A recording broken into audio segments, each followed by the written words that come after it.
Hello, everyone. Welcome back to the MTG Goldfish Podcast, episode 121, your weekly podcast covering everything Magic the Gathering related. You can find us on Google Play, iTunes, mtggoldfish.com, and now on YouTube.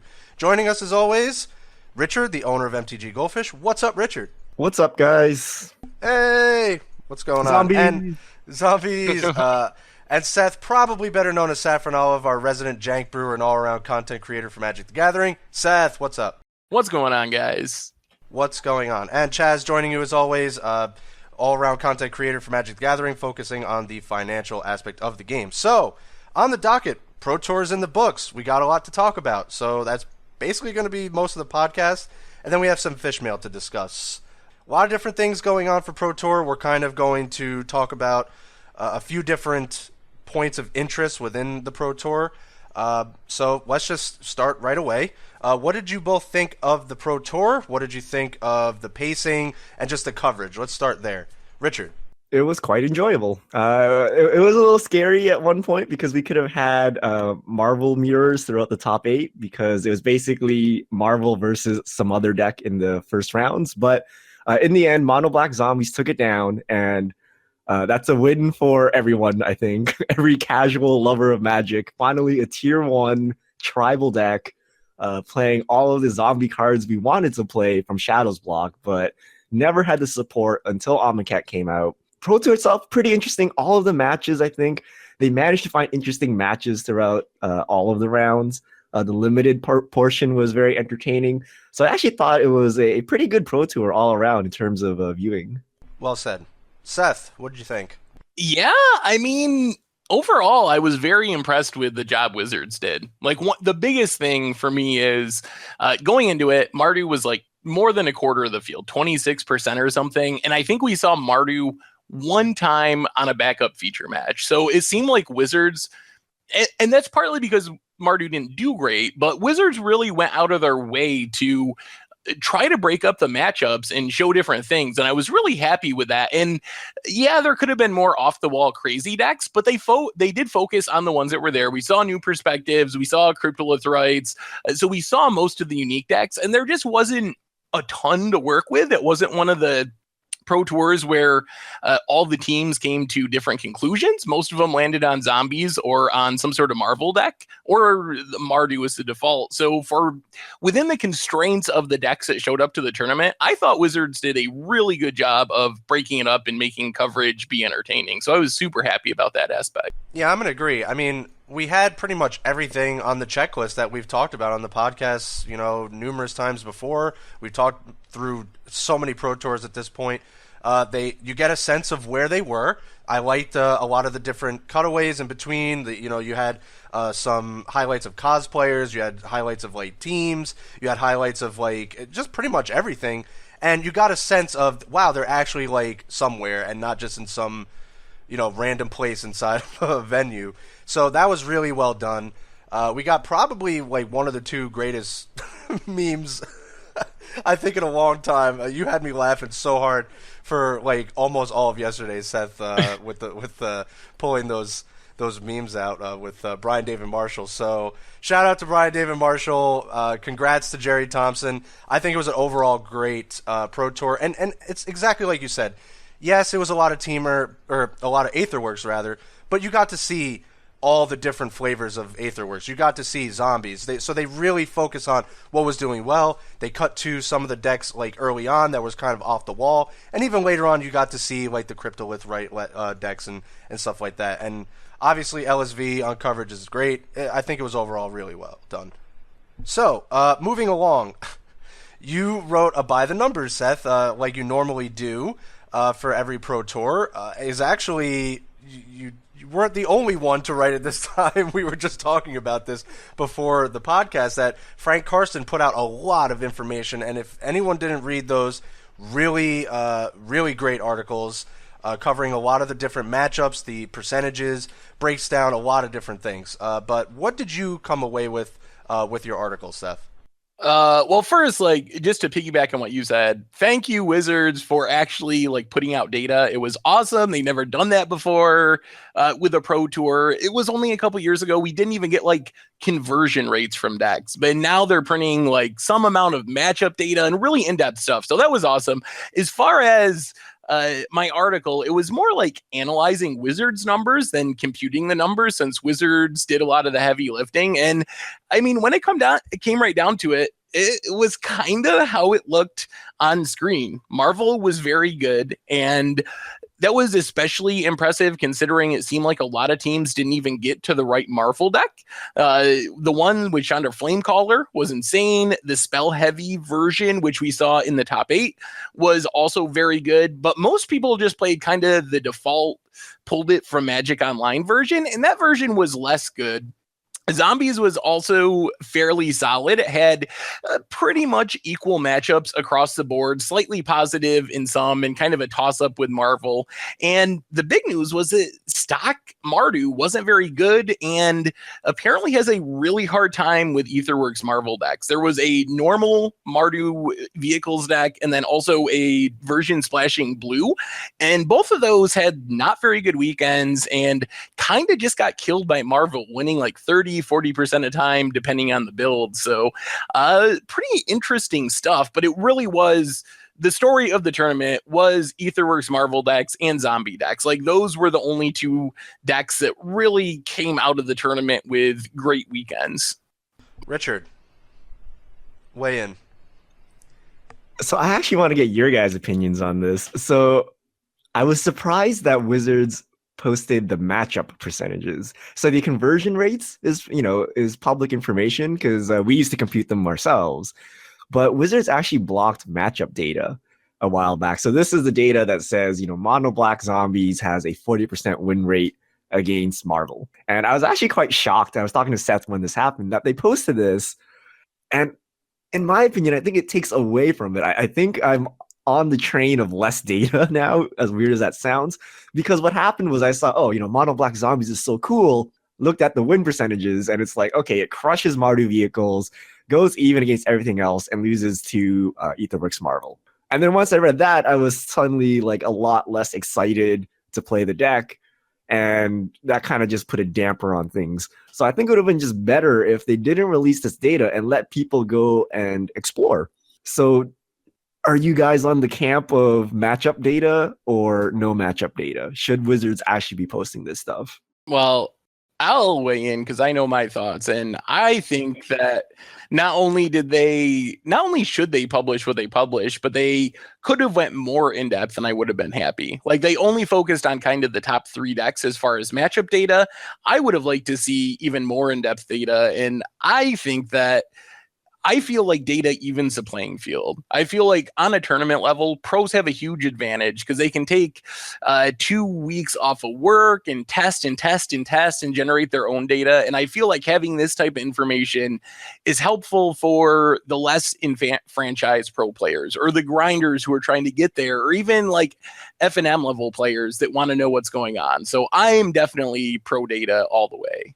Yeah, I'm kind of in between Richard and you, Seth. I did appreciate the data.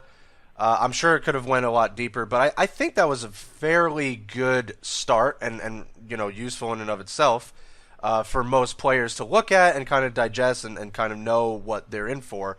But I'm with Richard. I mean, maybe this is just, the older player in me that's played the game for a long time, but I do appreciate a little bit of exploring too. Like, at the same time, I don't want everything handed to me, and I do want to play the game to kind of figure things out on my own as well. But I mean, I think in this day and age, it's just like you kind of have to do it because back then, I mean, information was just not at everyone's fingertips like it is now.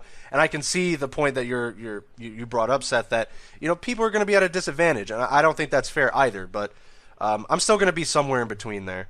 Yeah, I thought it's just weird because it's inconsistent with what Wizards was trying to do. For Ixalan, they moved the Pro Tour back so that the format gets quote unquote solved less quickly. But then this Pro Tour, they kind of just like threw the numbers out there, accelerating the solving of the format. So it's just really weird. and I don't know what to make of it. Like, again, I agree with Seth. I like the data. Obviously, MDG Goldfish is like a data-driven website. But at the same time, I know a lot of the problems we have with the game is due to accelerated information. One of the reasons we all love kind of the formats of yesteryear was because there was no data back then. You didn't know how bad your deck really was, and you actually got to explore and brew. And I think we've lost some of that with today's, as soon as someone plays something, 2 seconds later, it's on the internet. 5 minutes later, everyone has the deck list, and an hour later, like, the deck has been refined. So it's a trade-off, and it's just interesting to me that Wizards decided to do this, and it'll be interesting to see if they do this for the next Pro Tour as well. The other thing I just want to mention real quick is that maybe they view it as okay, because when it comes right down to it, the sample size is still really small. This gives you an interesting snapshot of the tournament, but like the biggest, most played deck at the tournament, stock Mardu midrange or Mardu vehicles, was under 500 total matches, which is a decent amount. But compared to like when we were doing some of our data analysis stuff and looking at tens of thousands of matches, like you can't put a whole lot of meaning in this. There's just not enough to like equal out for player skill level and some of the variance that's involved in it. So I think it's more like novelty data than something you can really hang your hat on too much because of the sample sizes. Yep, that's a good point. Yep. It kind of goes back to what Richard was saying, is that they kind of print these numbers. They don't want the format completely solved as much as they can control.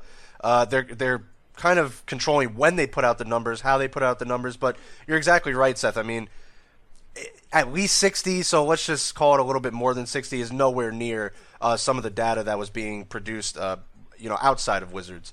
So they're kind of like, well, here you go. We're going to give you everything from the Pro Tour. It's not like 100%. It's not 100% going to be beneficial to everybody, because, I mean, some of these less than 60 matches, I mean, what does that really tell you at the end of the day? Not much. But I think this is all part of their, I guess, ongoing dedication to not solve formats too quickly, because I do expect the meta can still shift from here. And they kind of are reinforcing that a little bit, at least.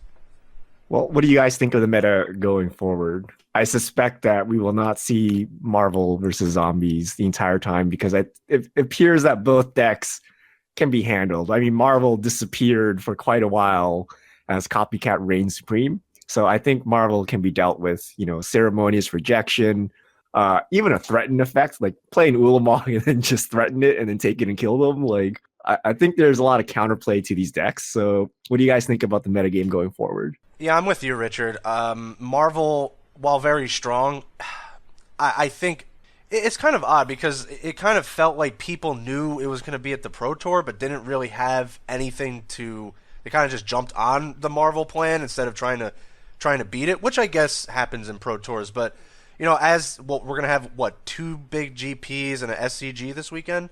I do think it will continue to be like that for a little bit, but then change at least a little bit before we go into Hour of Devastation, because you're absolutely right. I do think these blue-red control lists are going to get a little bit better. Now they actually know what they're going to be playing against. They're going to have like actual good answers against Marvel, so they don't just slam Marvel on turn 4 with no like answer at all. So I do think we'll see kind of maybe 3 or 4 main decks that are just kind of in and out of favor. I mean, the meta's okay. It's better than it would have been. Like, I definitely 100 times better than if Copycat was in the format. That would have been a disastrous Pro Tour. So I think it's much better than that. Right now, it looks like we have 3 decks essentially in the format. Whether we can see I don't know, we can debate this, but a true control deck, let's say, whether or not you count the Team Aetherworks decks as control or not, It's a control deck. We're doing it right here, Seth. It's a control deck. Yuya's build is 100% a control deck.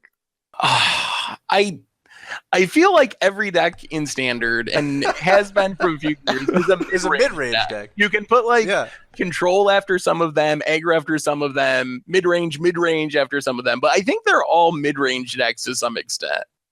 That's my feeling. Even yeah, So I think what do you consider a control deck then? Like 100% draw go, I kill you with my milling land, Nephalia Drown Yard. That's Is what that I'm the used only to. control that's acceptable? For Sarah Angel, you know. Probably something that's not playing Rogue Refiner and Woodweaver's Puzzle Knot.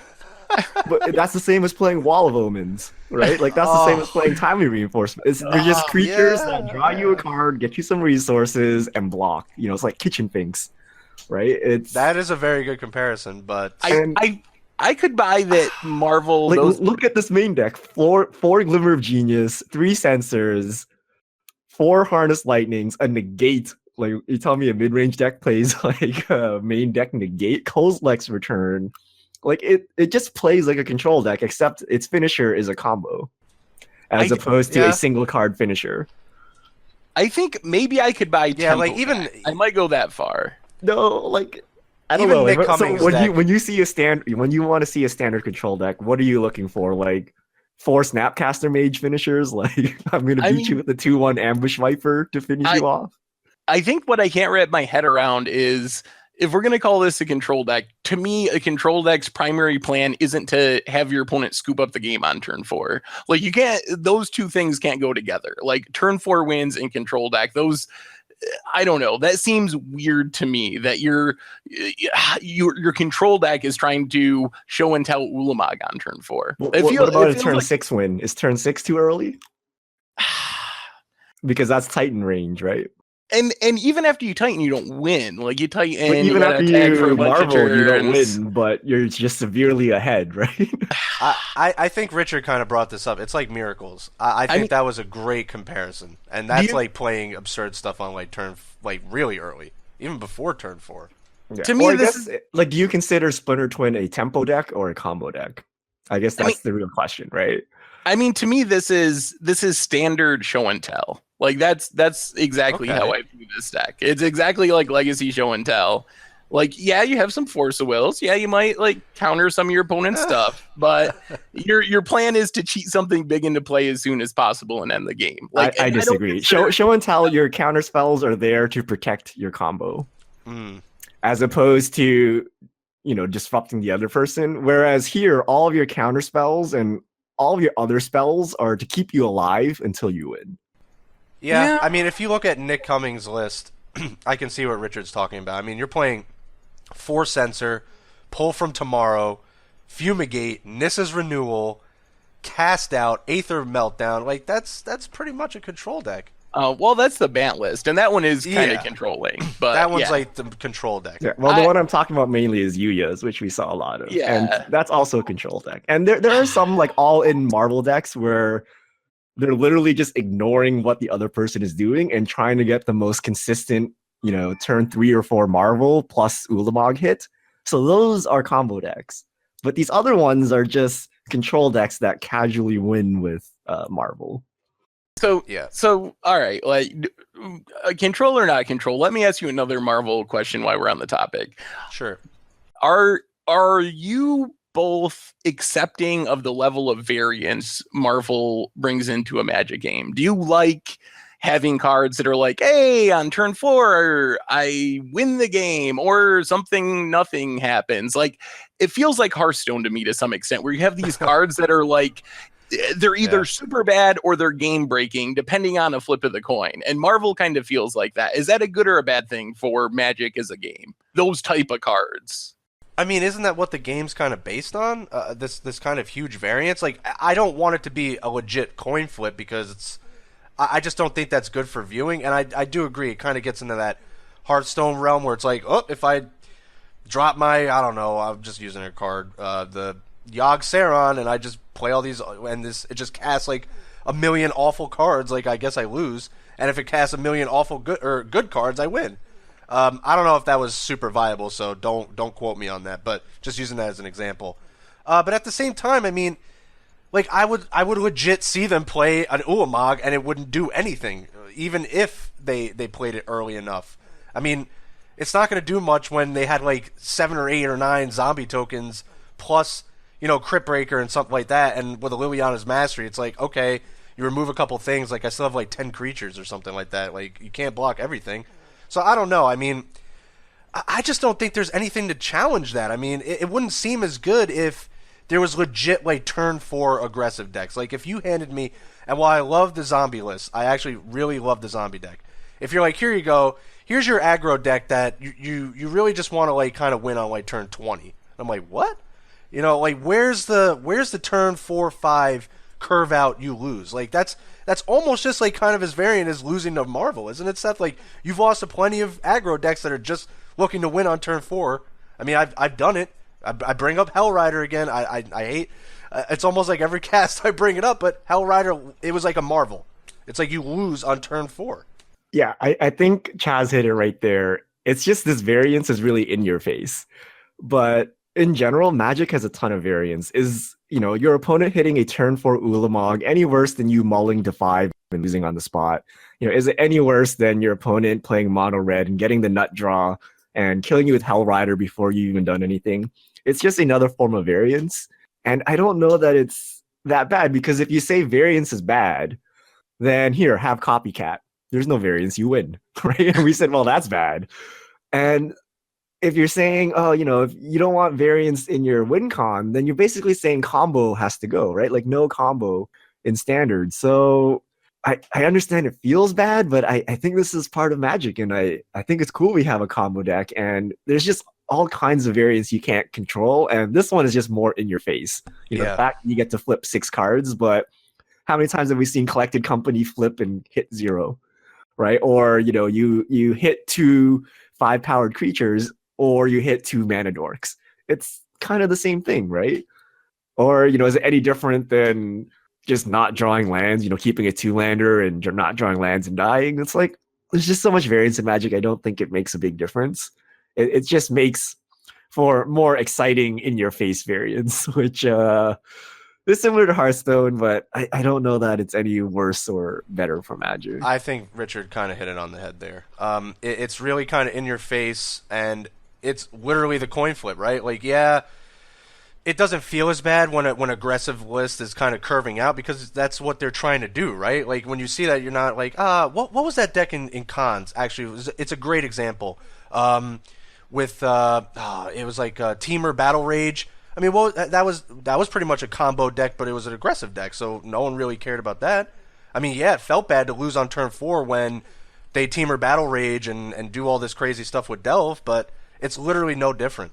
I think, well, I mean, for one thing, it kind of does add variance, because you still have the mold of 4, even with Marvel. So there's kind of like 2 levels of variance in this situation. But for me, I've talked a little bit about how I get on Hearthstone kicks for like a week every few months and then don't play Hearthstone again. And usually what makes me stop playing Hearthstone and what gets me off the kick is I get into a situation where I feel like I play well, feel like I'm probably outplaying my opponent, let's say. And I have a card that says deal between 3 and 6 damage. And I cast it at my opponent's threat. And if it deals 4 or more damage, I win the game. If it doesn't, I lose the game. And it literally is just like a coin flip is what it comes down to. And that's how Marvel feels to me, is like the same.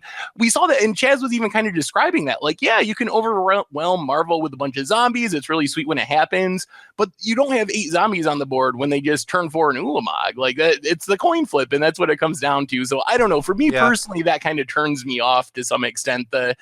Just the extreme in your face win or lose based on the flip of a coin aspect of Marvel. Yeah, I'll tell you personally. Oh, go ahead, Richard. Go ahead. Personally, I'm with you, right? That's why I play Jund, the 50-50 deck, where you don't have bad matchups. There are minimal coin flips, and older formats like Legacy and Modern and stuff, where you do have cards like Brainstorm and Ponder to give you consistency, so this doesn't happen. But having said that, this is a feature of Magic, right? The whole point is I can sit down, play LSV, who is like a million times better than me, and still walk away with 30% win rate or something, right? Like 40% maybe, right? Because he will get mana screwed and I will kill him. I will turn 4 Marvel, spin, and win sometimes. And that lets me beat LSV, because otherwise I could not beat him. And I think that is a feature of Magic. So I mean, we play a game with variance. It's kind of built in there. And, if you don't like the variance, then don't don't build the Marvel decks, right? Like that's the whole point of Magic, right? You can build Yeah. your deck with as much or as little variance, as you're comfortable with, which is one of the appeals of Magic as well. We're talking about variants, and then I'm actually kind of in the same. That's kind of why I don't really play Hearthstone as much as I do anyway, Seth, as well. Because I mean, I just remember all the times where you would just get the I don't know what it is, the Shredder, whatever, and basically whatever creature like it dies, you can get like an amazing creature or the worst creature, and it's basically it comes down to stuff like that. And if Marvel is pretty much like I get that it's in your face, and I'm gonna go back to Richard's statement there because I do agree. I still think we're pretty good, right? Like it's not like everything's like an RNG card, like Hearthstone's almost like every other card is an RNG card, and it gets a little obnoxious sometimes where it's like, how am I supposed to win when like the game is literally out of my hands? Well, we've been trending towards more RNG though, right? Like Collected Company, Aetherworks Marvel. If you go 5 years back, I don't think there was a single card like this, right? I think that's my concern. It's not that I'm against Marvel. And I think Marvel's actually pretty entertaining, kind of in the way that Miracles are entertaining. You get this great, the Kibler moment where Bonfire is top decked, and that wouldn't happen without this very high variance mechanic. So I think Marvel's okay, but as a general trend for the game to be becoming more and more based on variance, that is what kind of scares me. So if we keep seeing more and more Marvel cards, I'm going to be a little bit concerned because that's, like I said, that's what turns me off to games like Hearthstone is such an extreme level of variance. So by itself, Marvel is probably fine. But as a trend in Magic, trying to become more random to maybe imitate Hearthstone, that's a little scary to me. Well, what about Hymn to Torok? I mean, what about I like know Dragonstorm this because I've been playing a lot of Memories? him lately, and my friend gets salty when 2 lands get hit, and he basically got double stone rained, and I'm like, well, RNG. Like, is Hymn to Torok There's too much RNG? It always feels like there's. Well, I mean, that's a really old and Well, I mean, really, I'm really just making powerful the point card. that RNG has been around for a while. We had it discard at definitely random, has. right? I mean, I just don't feel like it's super RNG when they put in a card like when they print a card like Collected Company and Marvel, and like that's like pretty much the only card we have to worry about. I mean, it goes far back. I mean, you look at like Ignite Memories and Dragon. We saw like on the biggest stage a huge like 6-cast Ignite Memories whiff, like basically like almost statistically impossible. And there's always been like that kind of deck. I mean, there's still decks like that in Modern. You look at like Goryo's Vengeance. Oh, did I draw like the hand I need? Oh, I guess I lose. So there's always that kind of variance. But I do think it goes back to what Richard said. And again, it's just like kind of in your face. And yeah, you don't want to lose to a turn 4 Ulamog, but I do think it averages out at the end of the day. But, so how long do you think we have coin flips and die roll for damage? Like when this creature becomes block, flip a coin. If heads, it deals 2 more. If tails, nothing. I wouldn't like that. I think they got really away from coin flipping stuff. I think it's gonna come. I think it's Really? coming. I mean, we're at the point where we need to split a card into 2 and turn it sideways for new mechanics. You're telling me there's not going to be a creature where you just roll like a d6 and like it does something based on that roll? I think the one thing that'll save Magic from that is just it's cumbersome to actually do. Like, I think that's the problem with rolling dice and coin flips is it like shuffling your deck and fetch lands. It just like slows down the game and isn't especially good for playing a game of Magic. So I think that's why we probably won't get a ton of that. It's like we'll get Marvel type stuff, but that isn't the same sort of problems as physically flipping coins or rolling dice or stuff like that. Yeah, I mean, we're coming up on 25 years of Magic design. Like, I think they're gonna run out soon, and we're gonna start resorting to some of these stranger interactions. That's probably all right. true. Any other final thoughts on the Pro Tour? Well, what do you guys think of the zombies deck? Oh, Is it a real deck? Yeah.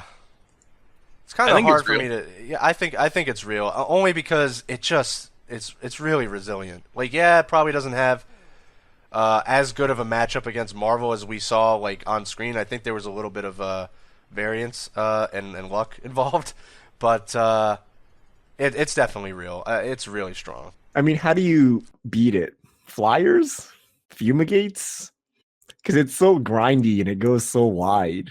Like it crushes Mardu vehicles. So I don't think you can play low to the ground creatures to beat it. So it seems like you gotta have sweepers or moats or something. Like how do you stop this relentless assault of 2/2 zombies? I mean, we do have Graveyard Hate, so you can sideboard like Scarab Feast or something like that if you're really concerned about ending that. I mean, the big ones, I could imagine like the blue-red control deck probably being pretty good. If you get 4 Magma Sprays, you get access to sweepers like Sweltering Suns. So I think you get to flash that stuff back potentially with Torrential Gear Hulk. So I think that is where I would immediately look beyond just like turn 4ing an Ulamog, which is that's the answer to beating about any deck, I guess, in the format. Turn 4 Chandra Flame Caller, I guess we'll do it. Yeah, Chandra is brutal against this deck. But I think you're right. You're not gonna like outgrind it with an aggro deck. That doesn't seem likely. And that leads to another interesting question. What do you think about Mardu coming out of the Pro Tour? Like looking at this meta where it didn't seem good against Marvel, didn't seem great against zombies. Is Mardu the monster of the format going into the Pro Tour? Is it dead? Is it lower tier 1? Is it tier 2? Where's Mardu now? I don't think it's dead, but I think it's just like it's still going to remain a good deck, but it's just not going to be the monster that we saw. Like it's not going to be the 35%, 40% deck list anymore. I think it got kind of kicked down a few notches. I mean, yeah, so it's like I think it's a little weird because it should have a pretty good game with Heart of Kiran, but when you're like Dark Salvationing and you just get so many zombies so quickly, I don't know. Yeah, I don't think you can beat zombies like at its deck, but I think you can just tweak it. You can do Mardu Splash Blue for Ceremonious Rejection, like people used to do to beat Aetherworks, or just a threaten effect. Just take the Ulamog and beat them with it. So I think it can beat Aetherworks quite easily if it wanted to. But I don't know, maybe play more Avacins or something. Like, I don't know how you beat the zombie horde. Like you gotta like fly over the zombies. You can't beat them on the ground, and your Gideon, while making one night token is cool, like zombies is making multiple tokens every turn, so it's kind of hard to keep up with them. Yeah, I mean, I'm probably going to where Seth said right from the beginning too. I think those blue-red control lists are probably the best chance, being a little bit more tweaked. I mean, you have so many different ways. Maybe Jeskai. I mean, you have like Fumigate, you have Sweltering Suns, you have Torrential Gear Hulk. You can't just one for one them with like Harness Lightnings and stuff. But I mean, when you have like 4 Magma Spray, you have Essence Scatter, you have Censor. I mean, Censor kind of gets, but you have Negates for the Liliana's Masteries. I mean, I think a tuned blue-red list, it didn't look good at the Pro Tour, but I think it still has to develop. Or new perspectives. New perspectives as well. It doesn't really care that you make like 10 zombie tokens. It's pretty much they just combo. The other deck I thought maybe it just didn't do so well. I don't know really what happened with that. Maybe it's just kind of didn't do well in the draft portion, but the black-white control list actually was pretty interesting. And so was the Cryptolith Right deck, because they just kind of regurgitate a lot of creatures out on the battlefield too. And maybe that's kind of how you just have to play a lot of creatures, and then they also have Heart of Kiran as well. Or was that the energy list? I think that was the energy list. I think the black-white control list was just not heavily played. Like, I don't think it performed poorly. It actually had one of the better win percentages out of the fringe decks, but I think like one player was on it or something. So there's just like a non-existent sample size. I mean, it plays 4 cast outs, so you can actually get rid of Ulamog. I mean, really, like, black and white are very good colors for dealing with Marvel. Anguish of Making, Cast Outs, Transgress the Mind, Dispossess, Lost Legacy. You have a ton of great sideboard cards for that matchup. Did you guys pick up the fact that Lost Legacy is bad against Marvel? Yeah. Yeah, that was funny. The Jerry Thompson's testing team was like, yeah, we're not playing Lost Legacy because it's not good against Marvel. And I'm just like, well, why is it in the 75 then? What is it for? Yeah, I wonder if... It should have been Dispossess, right? That was my thought, and then I had some pros on I didn't Twitter see any say of them. that they didn't think so, and they thought Lost Legacy was better. I think the whole plan is just to go around the Marvel, so you don't want to waste a card trying to get rid of the Marvel. Like you're just gonna make a billion zombies and let them cast their Ulamog. The reason I like Dispossesses is it also gets torrential, which is like that can be a problem too. Like flashing back magma sprays and wraths and stuff. Yeah, I do think we'll see some more tweaks to these deck lists. I don't think it's just gonna be zombies and Marvel from here on out, but I could be really wrong. Time for that standard angel deck. Yeah. What other tribes do we have here? Well, it's what was that, Seth? One of a kind deck list? Yeah, I don't think that's standard legal. Oh no. Yeah, do we want to talk about fish mail? Is there anything else really quick? No. I still think I had overall, just to put a stamp on it, I thought it was really well. I mean, there was sometimes, we get caught up in like, oh, what's the deck, like what's doing well, oh my god, like it's the standard's ruined. But if you really like just actually watch the tournament, and I actually got to watch a decent amount of it, a good amount of it actually over the weekend, you sort of just miss like some of the little moments, and big shout out to Calcano. I mean, there was a lot of just emotional moments. There were some funny moments. There was like emotional moments, and you just kind of lose track of that when you're just worried about like what's doing well, like what's the best deck, and I just thought for some reason this felt a lot better than the last couple Pro Tours for some reason. I don't know. All right, let's go to fish mail. If you have questions, send them to MDG Goldfish with the hashtag MDG Fishmail on Twitter, and we'll get to your questions on air. From Christine ABF, do the 4-color commanders fit the flavor better if you look at the 1 color they don't have instead of the 4 that they do? Yes. I mean, that's the only way I can identify them anyway. It's like the color that they're missing, because otherwise you have to list 4 colors. So yeah, a lot of people call them like null red or null white or whatever. But I usually just use the real names, because even then I'm like, who's the commander that's missing white? Do you guys know off the top of your head? No, I don't know off the top of my head. It's pretty hard to remember. You gotta like sit there and like slowly work it out. So I actually just use their real names. Yeah, but that's 4 easy. colors is tough. Next question from Pierre Sanctus. A hot topic at my local game store was mana weaving before shuffling. Is it okay to do or just avoid altogether? I thought this topic came up a while back, and there was like deck manipulation.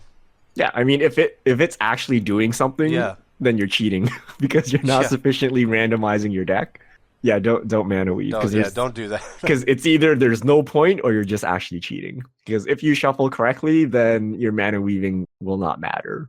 Yeah, I think that's correct, and it's probably best just not to do it because of appearances. Like you'll have people who will think you're cheating, even if you're not cheating or not intending to cheat if you do it. So it's best just to avoid it altogether and make sure you shuffle well without without mana weaving. All right, next question from Plant Trek 7. Ixalan makes me think of Knights of the Round Table for some reason.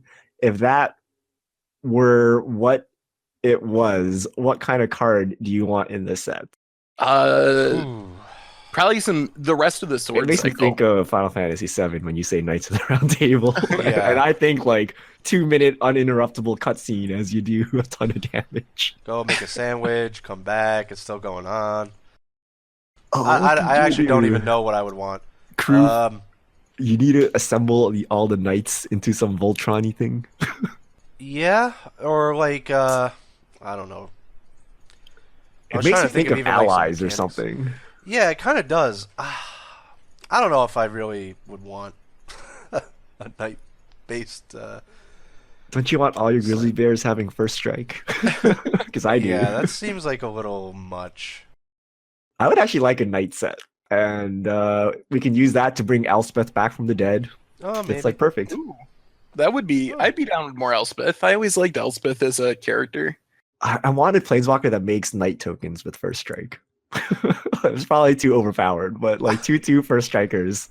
That would be really good. Yeah. No, you don't like. That'd be really good. Maybe as a negative. Use 5 to block your Ulamog.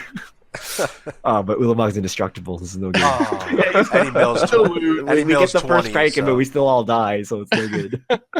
Yeah, Eddie Mills 20 anyway, so this isn't gonna go well. Shanderson93, have you ever been misled in a trade? How did you handle it? What is the best way to avoid that from happening? I think it's really hard to be misled these days. If unless you don't have a phone, I mean, everyone just has phones these days, and I wouldn't. If it happened to you, I apologize, but for future reference, like just use like any app as long as both parties agree. It really doesn't matter what app you use. But yeah, I think just now with information and being on your phones and everything, it's really hard to come away with a lopsided trade. As far as handling it, I don't know if there's. I mean, I guess it's very dependent on the situation, but if it's like you were kind of deceived about the value of the cards or something, I don't know if there's really a whole lot you can do about that except learning from the experience and kind of arming yourself with knowledge so it doesn't happen again. I mean, you can talk to the LGS owner. Because if you have someone like sitting around ripping off kids all day, like that's not really a cool environment. So that's something the LGS owner could actually address. Yeah, there's that situation. If someone's legitimately like trading fakes, and then you realize it after the fact, I would just tell the LGS owner anyway. I don't know what happens after that, but with fakes, you can also. I actually had. It wasn't a trade, but I was buying a collection and kind of got ripped off with fake cards. And that was. I mean, I guess my lesson from that situation was to not get complacent. It was someone that I had dealt with multiple times before, so I just didn't really do my due diligence on the cards. I just assumed, since I knew the person, that it would be cool. So that's what I learned from that. But I also learned that with fakes in specific, you can report them to Wizards, and while they won't inform you of what they're doing, they do actually try to take fakes seriously and not have people selling them. All right, next question from PJ Deichler. I know you hate playing Tron, Seth, but what is green? Wait, is green white or green black Tron better in Modern? Wait, there's a green black Tron deck? There is a green black one now. Totally out of the loop. What does the black do for you? Not much. It's mostly utility type cards. Like you get stuff like Abrupt Decay and whatnot that you wouldn't have in green red, but there's no real, like, I don't know. It's not like you're playing Nicole Bolas or something.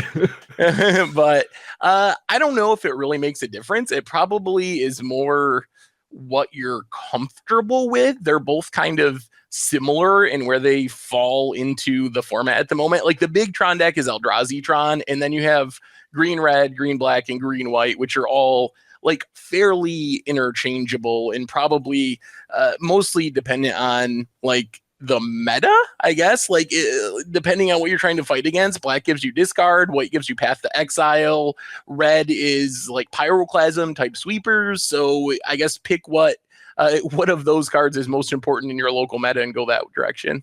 Yeah, I like the black-green version. I think Collective Brutality is just a really absurd card. And if you're telling me you could play Tron with Collective Brutality, I'm all in. I'm still out of the loop. I haven't seen this green-black list. It's like Collective Brutality, and most of the other stuff's like in your sideboard. You have like Fatal Push, Duress. That's pretty much it, actually. Interesting. Like Collective Brutality. All right, Ruben Covington. Do you guys ever look at custom Magic cards / sets? Not really.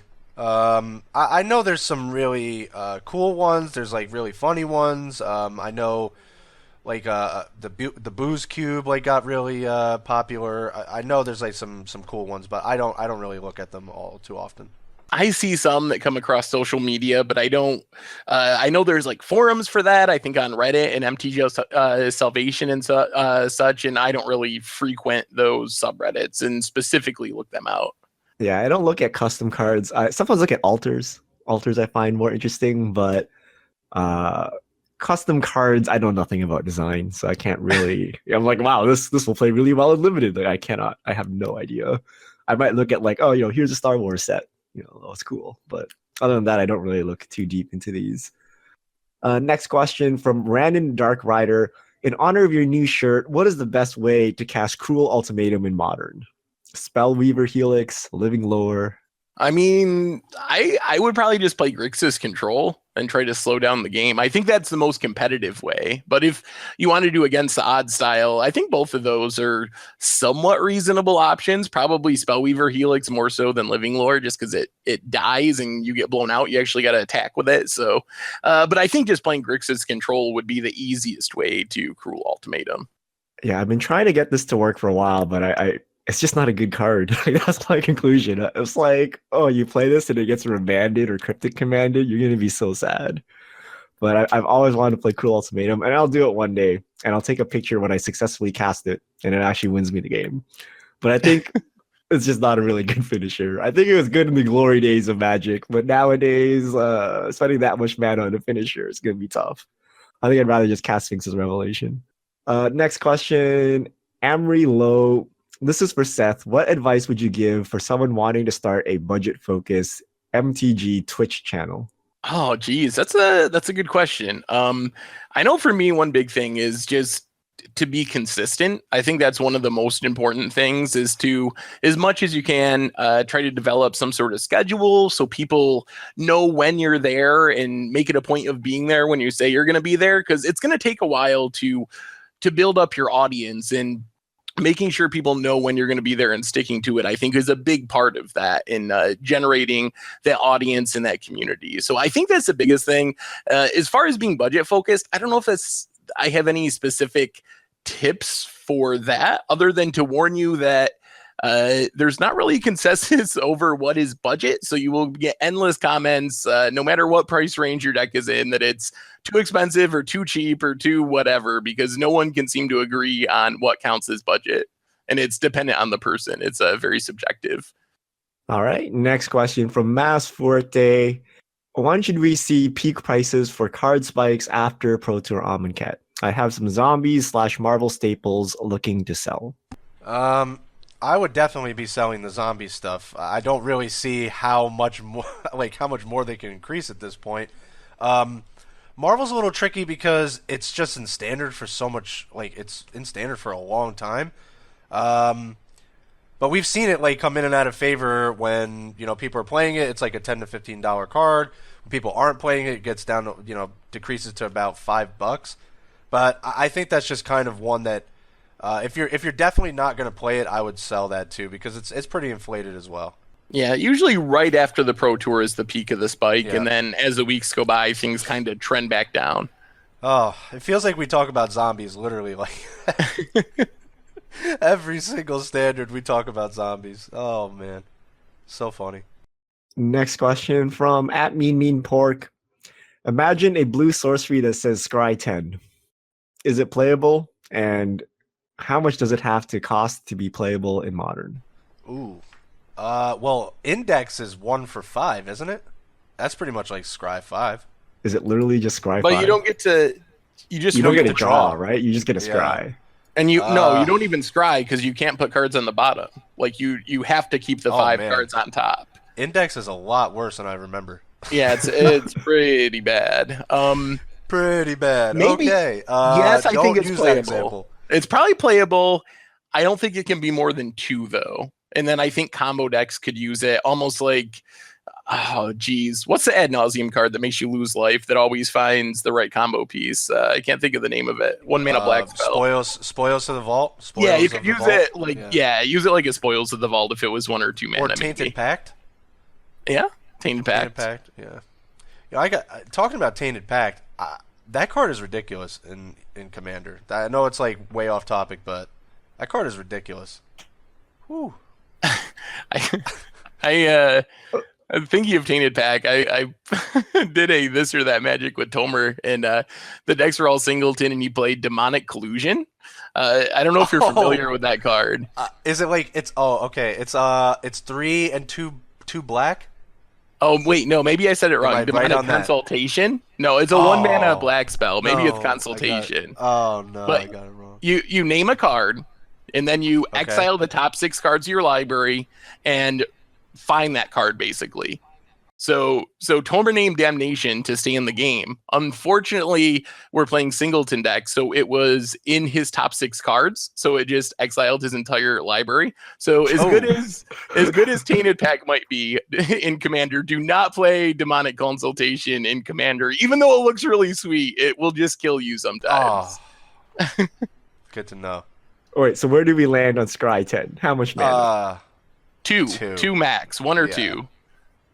Definitely can't be 1. Would you play it for 1? Is 1 too good? 1's definitely too good. It doesn't even cantrip though. But it it's seems like a tutor it's like a draws. Marvel tutor. It whiffs like 25% of the time or something. 10 cards is pretty deep. I don't know. It just seems 10 so easy. cards is probably like a fifth like of your library. Fifth. Well, yeah. So there's like a 20% chance. Well, I guess you have 4 copies of whatever you're looking for, so the odds are actually much higher. It seems, you're like a little under 50-50, I think, like 40-something, which seems like it would work in like Scapeshift or something, like some sort of combo deck like that. Cheapest tutor we have in Modern right now. The cheapest tutor? Yeah, like conditional tutor or whatever, like some kind of tutor, like enlightened tutor-ish type cards would work. Like, what's the cheapest tutor? I mean, I think 2 is as cheap as it gets, and then you got major restrictions like Merchant Scroll or Dark Petition needing Spell Mastery and so forth. Wait, what's a 2 mana tutor? Idyllic I think tutor? That's 3 mana. What does that get? Enchantment. Oh. Merchant Scroll's 2 mana and it gets a blue sorcery. Oh, is it sorcery? I thought it was instant. Yeah. I believe it's sorcery. Oh wait, mystical teachings? No, that's like like 4. 4. Yeah. And gets an instant. I think guess like it's 3 Merchant Scroll. mana. 3 mana you get like Fabricate gets an artifact, Idyllic Tutor gets an enchantment. Like that's kind of, I guess, the going rate. Then I put this at 2 then. Maybe 2 or 1. No, Richard's right. It gets an instant card. Oh. Merchant Scroll. That's better than I thought. It's a sorcery, but it gets an instant. Yeah, it's used in High Tide. Yeah. I think that's the best one. Yeah, I don't know. 2 mana, blue, 1 blue. I don't think it'd be that good. Like, who wants to spend all this time? It'll make some combo decks better, but isn't Glittering Wish like that's pretty good too, isn't it? Yeah, it's but kind it of has to be multicolored. And from your sideboard. Yeah, that's all. It is 2. It's green white, I believe. I'm trying here. I don't think we have many. Diabolic Tutor's not in Modern. We don't have many in Modern. What's the black one? Vampiric Tutor? Like no, it's 2 mana. It's played in Storm decks. You got to get. You got to have no cards in your hand. What is it? Infernal Tutor. Infernal Tutor. Yeah, from Dissension. Infernal That's Tutor. Modern legal. Yeah, it is. Yeah. It's 2 mana, but you got to be hellbound for it to really tutor. Yeah. Oh yeah, you're right. Yep. That's probably the best one. I've actually lost to that card so many times when they were not hellbent. You just get a card that's already in your hand. I'm like, you could do that? Oh my god. Stupid card. All right. Last question from Luca Scanu. What advice would you give to someone attending their first Grand Prix ever, specifically Modern? Pack a sandwich. Yeah. And water. And water. A lot. You're going for a marathon, not F&M. Like take F&M and multiply it by 3, and that's your day 1. And there's no bathroom breaks. There's nothing. So if it's your first, I'd actually play like a fast deck. Like you want to play fast deck, so you actually have time between rounds to unwind, eat lunch, go to the bathroom. Do not play, the former Miracles or something. Where you literally play 12 hours of Magic straight. Yeah, that's more just like general life stuff. Like I pack light. Like I wouldn't bring like a huge backpack. I wouldn't leave stuff in your car. Just general little stuff like that. Yeah, I haven't been to a GP in a long time. Keep an eye on your stuff. Yeah. Don't leave your cards sitting somewhere and walk away or something. Yeah, definitely not. Yeah, I mean, other than that, just play Magic. I mean, you're in for a long day. And that's if you day 2. Like, even if you don't, you're still going to have to play a considerable amount of Magic unless you're like 0-3 at that point, but then it's up to you. I mean, and have fun. Like, have realistic expectations. It's your first GP. There's going to be a lot of really good players in the room. Like, go into it with the expectation that you're going to go and have a really like unique experience. If you've never been to a GP before, you're going to have a lot of fun. You're going to play a lot of Magic, but don't get caught up on like, oh, I got to make day 2, or oh, I got to do whatever, because that might not be realistic at your first GP. So like, soak in the experience of the GP and don't worry so much about the competitive aspect for your first one. Yeah, and if you're not worrying about that, it certainly could happen. I mean, you just take every match, as it comes. Like, don't even worry about it. If it happens, it happens. Great. I mean, there's been certainly many stories of people day 2ing their first GP. Speaking of GPs, what was the last GP you guys have been to? Oh, I think the last one for me was Vegas Modern Masters 2017 or 20. No, not 2017. What was the other? 2015. Modern Masters 2, I think, was the last Grand Prix I went to. Mine was like GP New Jersey in like 2010 or something like that. I don't know. 2010. Yeah. There was maybe, I don't know, maybe less than 1,000 people. And you're not going to believe this, I have never went to a GP. They didn't have GPs after Theros, Seth. Who was it? No. Who was that Lingering Souls player that was near the top? Donald Smith, was it? Oh, he was like, I started playing during Theros. I started laughing so hard. You could do it too. I started laughing so hard. I'm like, that literally could be Seth. No, you've never been to a Grand Prix. To be fair, he's in the middle of nowhere in New York. I do get where he's coming from. But New York has some Grand Prix. Yeah, nowhere near where he is. I mean, that's part of it. It's not like I have GPs an hour away that I'm like, I'm not going to go to that. Really? You got to go to at least one before you become jaded and tired like me. I literally cannot play 10 hours of Magic anymore. It's like 4 rounds in, I'm like, yep, I'm done. I think you'll still go to here this. for 6 more hours. It's not going to work out. You'll go to this Vegas, won't you? I just doubt you'll play in the main event. The main thing for me has been, I've always been primarily a Moto player when I play competitively. I've never really done the competitive scene in paper. I play casually with friends and like sometimes at local game stores, more so in the past, but I've never like done the tournament thing in paper on any level. So I think I've never made it a priority to go to big events like that. It's probably a good idea. I'm too old for this. It really. I mean, again, we're all kind of older and jaded, but it really wears on you fast. It's like a literal marathon. Like, yeah, you think you play a lot of Magic until you actually sit down at a Grand Prix and play for 10 hours. You're like, I don't want to do this anymore again. Actually, you could even see it on some of the pros' faces. Like by the 16th round of the Pro Tour, I think it was like Gerard Fabiano. He just looked so drained, like he's kind of just like so out of it. So I think like it's a long day. Like you don't realize how long that is. And I'm not speaking from experience, obviously, but I watch enough tournaments to know, like, I don't know, there's got to be a cutoff. Like when you guys do GPs more than me, when does it stop becoming fun? Like how many rounds in are you like, oh, I got to play another round? Please, like, can I just lose so I can drop and go get dinner? Like what round does that happen? 5. That's legit. Like exactly. Yeah. Like 4 rounds is like good for me. Even then, I like FNM to be 3 rounds actually, but it just gets really long. I was playing Affinity, and it was like round 5, and I just lost, and I was 2-3, and I was like, do I really just want to keep doing this for the rest of the day? And I'm just like, nah, I'm all right. I'll just drop. It's even worse when you go to like a vacation spot. Like I can't imagine going to the Pro Tour, being in Hawaii, and like sitting in a convention for like 2 days straight. It might be preferable to 0-4 drop or something just to go out and enjoy the venue.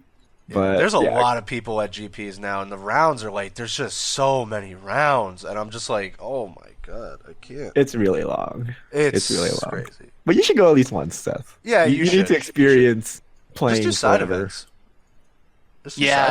I'm sure I will. It's on my MTG bucket list. All right.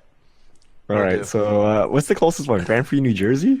Is that the Yeah. closest? Or is Toronto close? How far are you from like I'm kind of Manhattan? I like, think he's actually closer to You might Toronto. be closer to Toronto.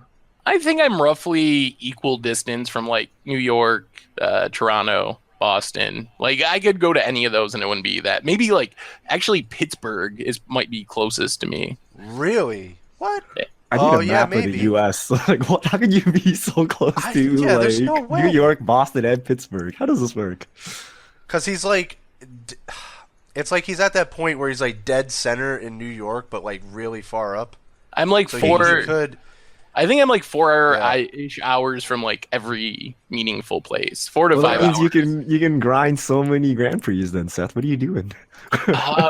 But then you wouldn't have instant deck techs and budget magics if I That's was true. gone at all weekends playing GPs. Yeah. Yeah, I don't know how grinders do it. Not only do they play like the entire weekend of Magic, they gotta fly or drive to like every single one of these I can't do places. that driving. And I just can't do it. the other thing for me is like I could do it and it would be fun and I'll do it as an experience, but like the financial aspects, I think if you're not serious about grinding to the Pro Tour, it's just like a lot of money to spend with Yep. like no real end game in sight. Like if you're trying to get pro points and stuff, I get it, but otherwise I think you just got to like do it once in a while as a vacation or like a weekend getaway type thing and treat it like Yeah. that. I don't think it's even worth it for like platinum pros and stuff. Like even if you are getting paid to Yeah. show up, I don't think it's worth it. You're doing it for fun and love of the game, as opposed to financial value. It would really help if you had buys. I can say that for sure because Well, you then gotta you don't have to get you up gotta at, like, grind those GPTs as Yeah, well. I mean, I'd rather grind those and show up with a couple buys than just show up at the GP like here I am. I'm just gonna start round one. Yeah, if you have to start with leave at, 3 like, buys, ungodly you only need hours. like 4 wins or something to get day 2. Yeah, see? It's like 50% win rate to get day 2. So There you go. the See? buys actually give you a pretty big advantage. Very good advantage. I mean, you look at the equation and you're like, let's see, I could drive 5 hours each way, spend money on a room in the event and all that stuff, or I can just like stay home and play Moto. Like what Yeah, I which mean, one of those will I choose? I literally the most recent. I think we actually talked about this, Seth. It was like GP in New Jersey, and everyone's like, "Oh, come on, let's go." And I was like, "Yeah," and then I was like, "I'm gonna drive like 3 hours. Got to go over the GW, which is like $15 by itself, both ways, and then I mean, I guess I could sleep in my car and like." What? Like, what am I supposed to do? Like, I don't want to spend like $250 like before I even get there. It's awful. And then You know? pay $100 to enter the Grand Prix. Yeah, I don't want to spend like $250 before I even walk into the event and then hand over like $75 to $100 for just the tournament. I'm like, but oh, you get a playmat though, Chaz. I have a lot of playmats. I don't need any more playmats. Don't think I'm good on that. I don't need dice. I don't need a water bottle. I don't need. Wait, they give out water bottles now? I haven't been in a Yeah. while. They've Well, gone full. I actually talked with CFB is actually trying to do like the bare minimum entry. They're trying to bring that back, so hopefully that happens soon. There should be an option where you pay like $10 and forfeit all prize money. Ooh. Like they're never gonna do it because they're not gonna make any money like that. But basically, like even if I win the thing, like don't pay me anything. I'll just pay you $10 so I can play. Like that's it, right? Like Yeah, so it was like either that or I could go play Commander Night for like $5. I'm like, pretty much gonna go play Commander Night. yep. That's where I landed. So that wraps up Goldfish. Yeah. That wraps up the We'll play Goldfish Moto in our cast. underwear now. We've done the Grand Prix grind. Hey, we got 1v1. We got 1v1 results. I'm so happy. This is super cool. Have you seen the 1v1 results? I have. They look like. I don't know if this is just because like the partner stuff, like I think Seth, you were telling me like the Commander 2016 stuff's like a little inflated and like you can't really get it in conventional ways. So it's actually looked like the 1v1 Commander before partners actually started like taking over anything, which actually was interesting. Now that you mention it, I actually did a couple of, well, 2, I think, Commander leagues. I actually tried them. They're pretty sweet. Okay. I played Awesome. Baral Polymorph, which Okay. All right. is like a known tier deck. And Yep. My experience is there's a polymorph. I don't even know the name of it. It's from one of the commander sets. It exiles all your creatures, and at your next end step, you basically polymorph and get creatures from your deck. Yeah. So I cast that to get my one creature, Emrakul, and win the game. And it was bugged, and I lost, and I filed comp, and that was my commander league. Oh my god. This is why you don't play weird commander cards. Seth. Oh, you play man. Tasigur and basically play Legacy Bug. Yeah. And you play Jason Lily, cards that are known to work. Yeah. You should do, if you're going to play a deck like that, Seth, next time, you could just do like Vryn's Prodigy, High Tide, and you probably won't bug out. There's a lot of people playing mono red, and the deck actually puts up With results. Zergo? So if you want like Zergo mono red, like burn. So Yep. if you want a cheap budget deck to grind with, like that one seems pretty cheap. I didn't see any yeah, expensive it's cards cheap. in that list. It's cheap and good. Like, Yeah, it's competitive. yeah, Oh wow, it's only 100 good. ticks online. Yeah, and it's like really good. It hasn't put up that many results though. It, Not it that we has have many before results. partners, but yeah. We have two Zergo deck lists, 6 Tasigur deck lists. Nice. Yep. Oh, I didn't even see the new Tasigur is a ones yet. $2,000 deck in paper. Ooh. 500, No, 600 I'm okay online. with that. Ooh. I mean, it's basically Legacy Bug. Maybe Bug Control in Legacy is what Tasigur is. Yeah, so there you have it. You have Bug in Legacy. You pretty much got this deck. You actually pretty much do. Like, if you actually look at the cards, that's why I'm like, this is not really Commander. This is Legacy Light. Yeah. It's still really fun. I'm glad you enjoyed it. I'm gonna try it. I'm gonna go play some Tasigur. It's Sweet. also Yeah. it's also worth noting they're 1 game matches, which makes it go by really fast. That's why I could kind of like do a couple of them. Is the whole league was like an hour. So Oh, How is the really? variance, though? Do you find the variance? A, it's singleton, and B, it's 1 game. Is it much worse than the normal? Ooh, 1 game. yeah, Hmm. I mean, yes, some mulligans suck because you lose the entire round if you mull to 5 or mull to 4. But it felt like the trade off was actually pretty reasonable for Commander, especially when they don't have sideboards. So what's the point in playing Right. best out of 3 anyway? So I was actually happy with it. The only thing I noticed is the round timer is still really long. I think like a normal 3-game match, they give you 25 minutes. And for this, it was 20 minutes. So if you run into a slow player, it feels really slow because the clock is proportionately way longer than it is for standard or modern or anything. Hmm. But I thought it was fun. Give it a shot. I mean, I enjoyed it. You go 3-2, you get a treasure chest, you break even. Not that hard to do. So Sweet. Yeah, Richard, try it out. Tell us how it goes. If you do any more, Seth, let us know how it goes.